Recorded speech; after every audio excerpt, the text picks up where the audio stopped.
We Missouri fans naturally love Nick Bolton, but as a Chiefs fan, I have to admit I'm a little worried about his matchups for Super Bowl 58. So I want to tell you why coming up right now on Locked On Mizzou. You are Locked On Mizzou, your daily podcast on the Missouri Tigers, part of the Locked On Podcast Network. Your team every day.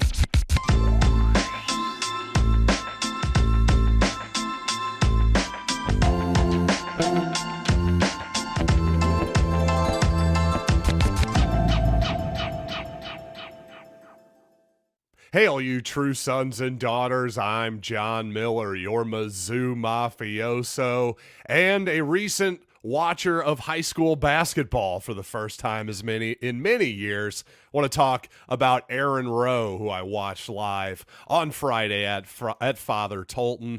Also want to talk, of course, about Missouri maybe going winless in SEC basketball. I bet you can't wait for that. But you know what? Really quickly, I do want to remind you that these days, every new potential hire for your small business can feel like a high-stakes wager. That's why LinkedIn Jobs helps you find the right people for your team faster and for free. Post your job for free at linkedin.com/lockedoncollege. Terms and conditions apply. And for me, I don't really start getting deep into Super Bowl prep, the thoughts, the hype, all that stuff, until the Monday of the actual game. So we're talking right now, at this moment. And Lord knows I'm a gigantic Nick Bolton fan. How can you not be? As somebody who's a Mizzou fan, I'm also a Kansas City Chiefs fan, as I assume many of you are who are listening to this podcast.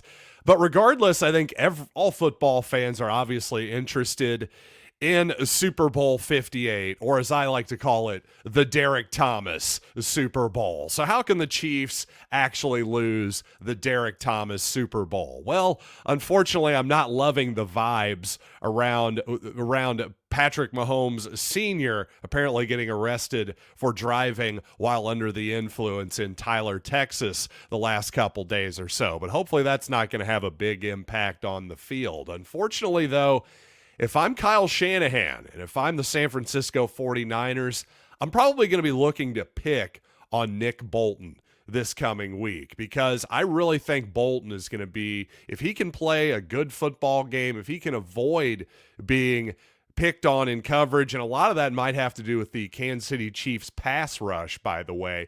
But if Bolton can avoid being picked on in coverage, I think the Chiefs have a really good shot to win this game, maybe even a little bit easier than anybody would expect.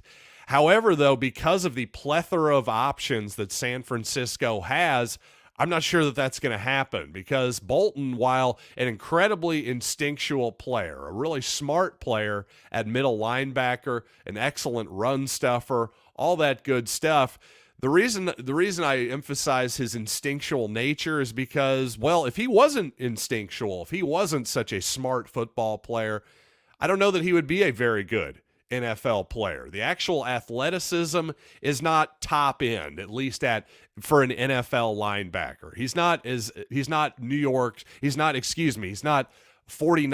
linebacker Fred Warner, a guy who can get incredibly deep in coverage, can cover just about any tight end in the league. But that isn't necessarily Nick Bolton, nor is that most linebackers in the NFL. And considering the Niners have Christian McCaffrey at running back, one of the great receivers at the position really of all time. Certainly in today's game, he's probably number one. Then you've got George Kittle, one of the better tight ends in football, and also Kyle Juszczyk as well, a guy who's a fullback. And just considering what a quality receiver he is, he might as well be a tight end for all intents and purposes. So that's just a lot of different guys that you can potentially throw at Nick Bolton, whether it's in man coverage or in zone coverage. Quite honestly, you can flood that zone with multiple players there and put him in an unfavorable matchup, as we saw when Lamar Jackson a couple weeks ago, a little more than a couple weeks ago now, scrambled, a little more than 1 week ago, I should say, scrambled away. Bolton was on Zay Flowers in the middle of the field because of zone coverage. well, just too much time, frankly, for Bolton to cover a receiver of that caliber. So I don't expect Bolton to be on Deebo Samuel a ton or anything like that. But again, because of Christian McCaffrey and Kyle Juszczyk and George Kittle, that's just a lot of matchups to potentially put Nick Bolton in a bind, especially when you combine their screen game, their play action game, their jet sweep game with Samuel and everything else. That's just a lot for any linebacker to handle. And really, I think Bolton, who obviously had a really good Super Bowl last year, scored a touchdown in the ball game. If he can follow that up with another great Super Bowl, I think the Chiefs have a fantastic chance to win. And when it comes to current Missouri Tiger football, I have to say I'm amused that I'm still getting quite a few LSU fans coming at me online about my comments that, well, Blake Baker, in my opinion at least, made a lateral move from Missouri to LSU specifically for 2024. And not to go over this argument for the umpteenth time for you everydayers out there, but the point was, if you're a defensive coordinator in modern college football, guess what? You should really only be thinking about 1 or 2 years ahead at a time. So for 2024, I'm sorry, there just isn't that much of a difference between the Missouri job and the LSU job. And to that point, Stuart Mandel over at The Athletic, well, a couple weeks ago, he had his initial, maybe even a month ago or so, he had his initial rankings of the top 25 for next season. And at one point, actually, Stewart, those initial rankings, he had Missouri slightly behind LSU and also Kansas in those initial rankings. And a lot of Missouri fans, including myself, thought, well, the Tigers should be ranked a lot higher than 21, Stewart. Take another look at that. And to Mandel's credit, he said, you know what, Missouri fans, you're right. And in his latest iteration of those rankings, he has Missouri all the way up at number 12 and LSU at 20. Okay? Now, that's not 100% predictive by any stretch of the imagination. Stuart Mandel's top 25 rankings are not etched into stone at this point. But again, if you're going to project forward here, that tells me that, again, lateral move, that's kind of my point. LSU has a quarterback they have to replace. They have a new defensive coordinator in Blake Baker and a new offensive coordinator as well. Again, I assume Blake Baker will improve that Bayou Bengal defense next season, but they were 109th in total defense last season. It wouldn't take much to improve that, and even if they do improve significantly to, say, 65th or so, that's still a pretty mediocre defense from a national perspective and certainly a bottom-rung SEC defense. And again, that would be a pretty dramatic improvement. So don't just sit here, LSU fans, and pretend like this is still 1998 and you have all of the advantages over Missouri. No, in fact, really, this isn't even 2019 anymore with the transfer portal, name, image, and likeness, the increased amount of money that comes into the SEC every year. You got to put the old thinking behind a little bit and realize that, especially for 2024, that really is a lateral move. We're not talking about the head coach position here. We're talking about one season for an assistant. And back to the Nick Bolton discussion for just a quick second here. One of the reasons I would assume that Kyle Shanahan, the 49ers, would maybe focus on attacking Nick Bolton is because the Chiefs' corners are such good players. L'Jarius Sneed and Trent McDuffie. Hey, those corners, man, as we saw in the Missouri defense the past couple years, can make such a massive difference. And speaking of Kris Abrams-Draine and Ennis Rakestraw, I think there's one attribute they both share that I haven't talked enough about that makes them more attractive NFL prospects, in my humble opinion. So you know what? I want to get there in just a second, but first let's talk about LinkedIn Jobs. When you're hiring for your small business, you want to find quality professionals that are right for the role. That's why you have to check out LinkedIn Jobs. LinkedIn Jobs has the tools to help find the right professionals for your team faster and for free. And when you find that right candidate, it's the best thing that can happen to you. And on the opposite end, you find the wrong person. Well, not only have you wasted a ton of time and money, those people can sometimes legally be more difficult to get rid of than you might expect. Well, fortunately, LinkedIn is going to help you out here, because LinkedIn is not just another job board.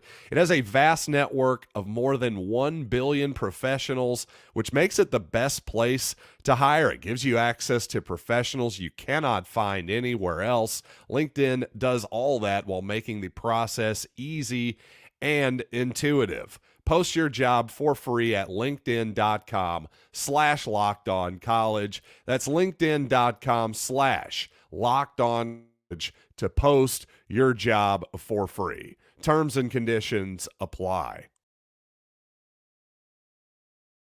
Thanks for making Locked On Mizzou your first listen every day. For your second listen, check out Locked On Sports today and subscribe to the first ever national sports 24/7 streaming channel.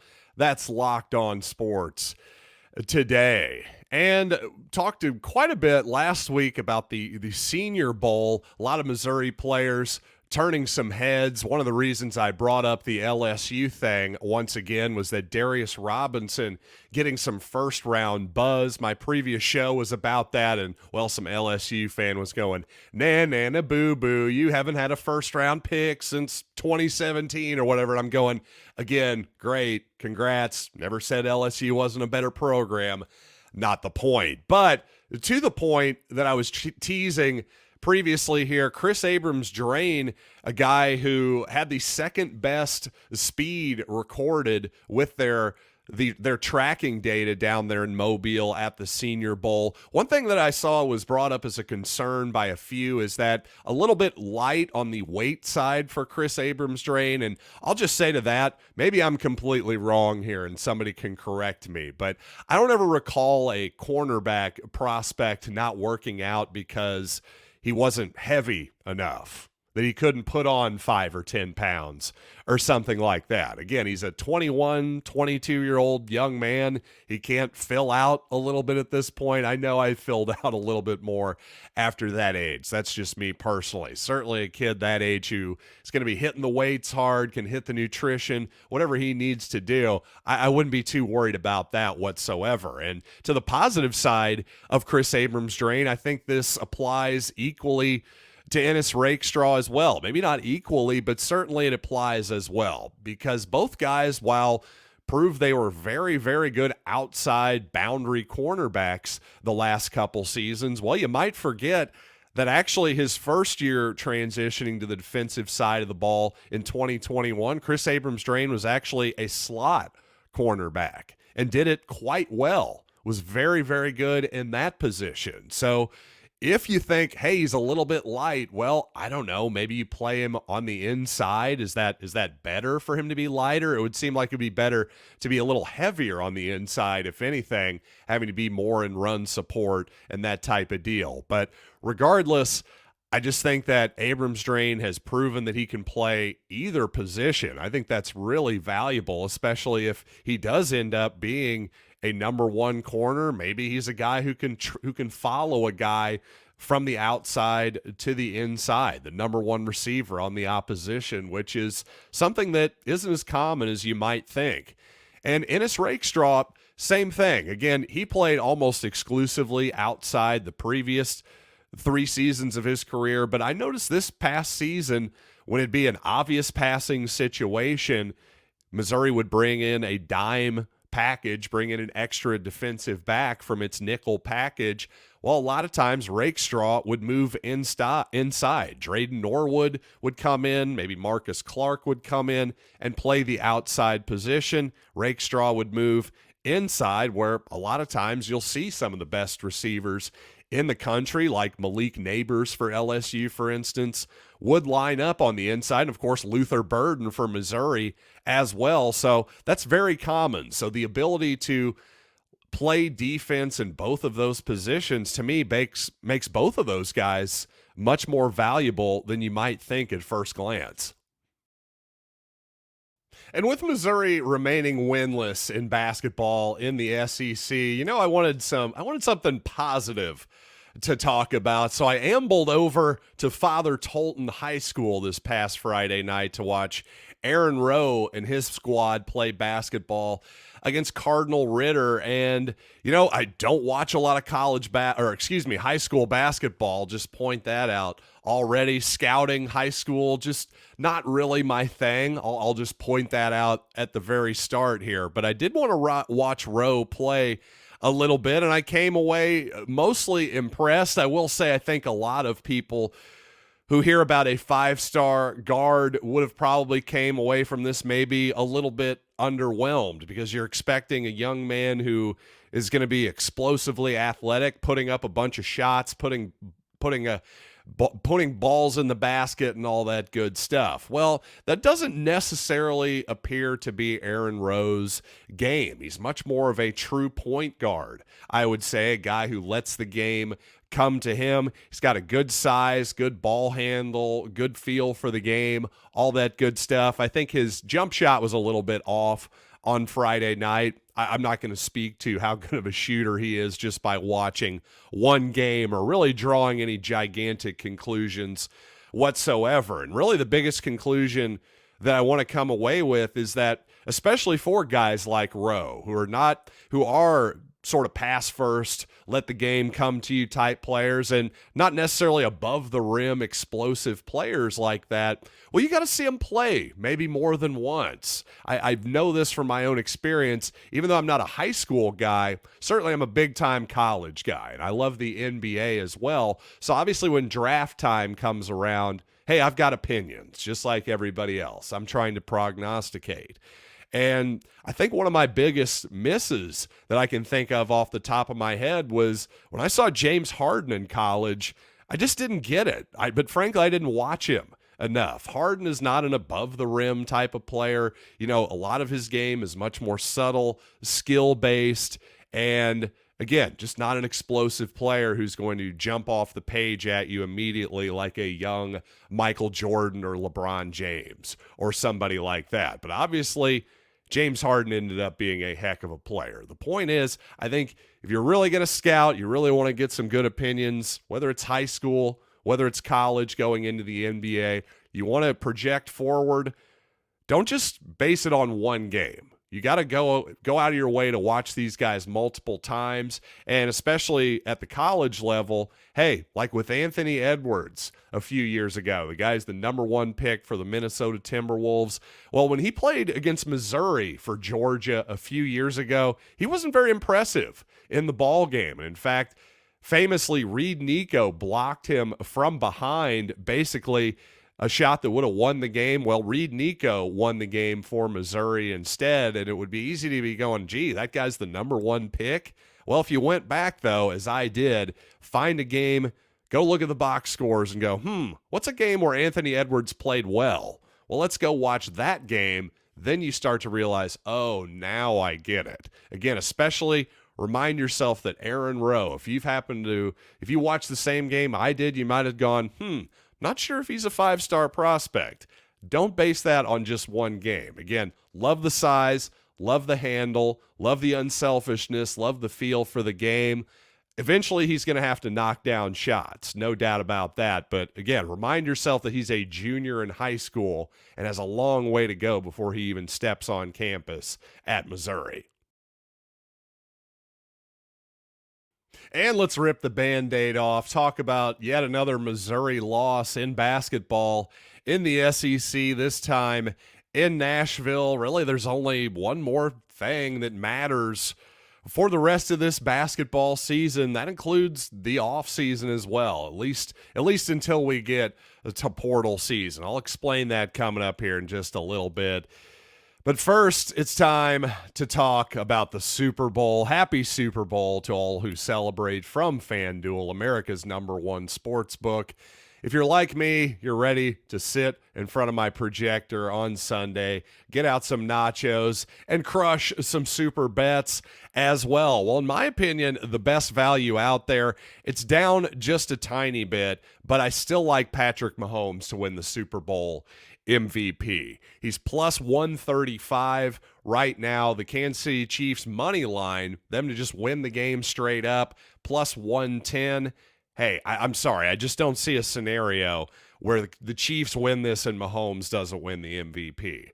I'm not saying it's impossible. I think it's highly, highly unlikely. And if they're going to give me plus 135, yeah, I'm going to just go ahead and take that value instead of the Kansas City Chiefs just simply winning straight up. But regardless of what you want to put your money on, you can bet on who will win Super Bowl 58, but you can also bet on the final score, touchdown scores, and so much more. New customers join today, and you'll get $200 in bonus bets if your first bet of $5 or more wins. Just visit FanDuel.com/lockedon to sign up. That's FanDuel.com/lockedon. Make every moment more with FanDuel, an official sportsbook partner of the NFL. So this 5-man freshman high school class for 2024, not including Aaron Rowe, of course, whose class of 2025, but the 5 guys that compose this really, really good class for Dennis Gates, they've just got to stick together. And I really have no reason to suspect that any of them are going to bail at this point.